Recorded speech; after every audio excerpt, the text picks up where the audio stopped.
Welcome back to our latest explainer. Today, we're unpacking something that's literally right outside your window, a platform called OOH.Earth.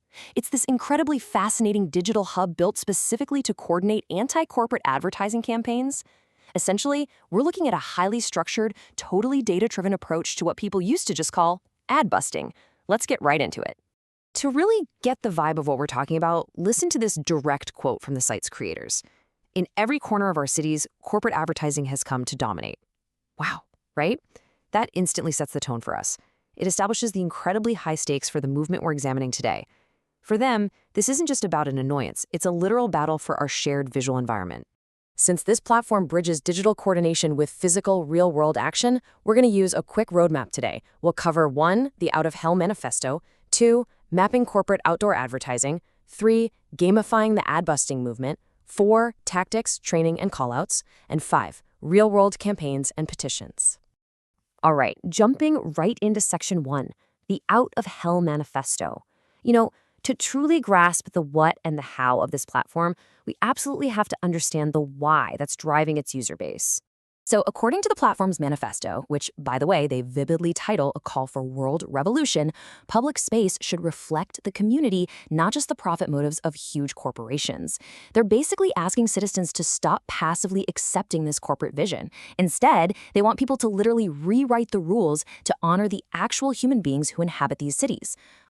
The absolute crucial point here is that they view outdoor advertising as an involuntary imposition. Think about it. They argue that corporate messaging commands our skylines, our bus stops, just feeding us this constant stream of messages we never actually asked for. Their ultimate goal? To completely reclaim those streets, skies, and senses, freeing public space entirely from corporate interests. Moving to section 2, mapping corporate outdoor advertising. So how do they practically challenge all of this? Well, it all starts with crowdsourcing, a massive, truly global database. Users go out and identify what they deem to be offensive advertising, and then they log it into these super clean, specific categories. We're talking everything from traditional print billboards to transit ads on your local bus shelter, all the way to massive digital urban panels and painted commercial murals. What's happening here is they are effectively turning a visual grievance into highly structured, actionable data. And honestly, this just perfectly illustrates the sheer scale of their project. As a user, you can zoom way out to this macro global map view. There are pins all across Europe, Asia, the Americas. Or you can drill all the way down to a micro-level entry. Like, look at this one specific entry. It details the exact latitude and longitude coordinates of a single digital screen in Bangkok, complete with its own street-level photo. It's incredibly detailed. Now, the platform doesn't just lump every corporation together. They actually divide their targets in a really strategic way. They make a clear distinction between the brand index, which tracks the specific companies creating the messaging and selling products, and the media core.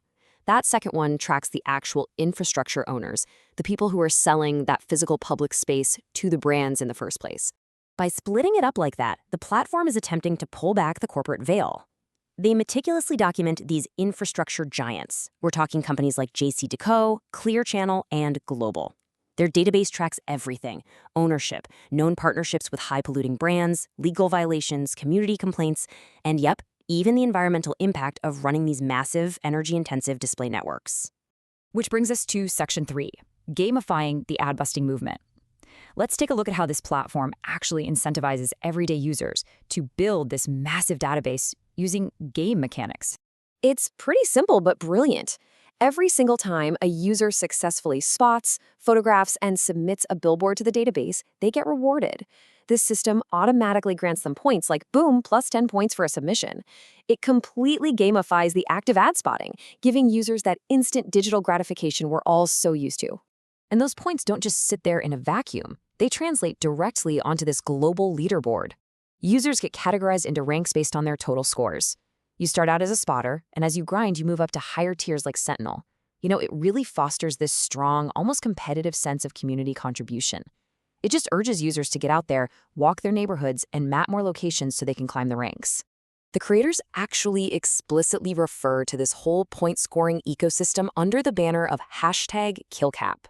They literally describe it as, quote, the real-world game to defeat capitalism. It is such a fascinating dynamic.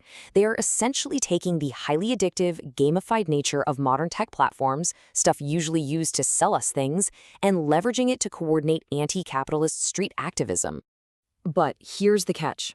Unlike traditional social media that's constantly mining your data to, well, sell you advertising, Ur.Earth takes the exact opposite approach to user privacy.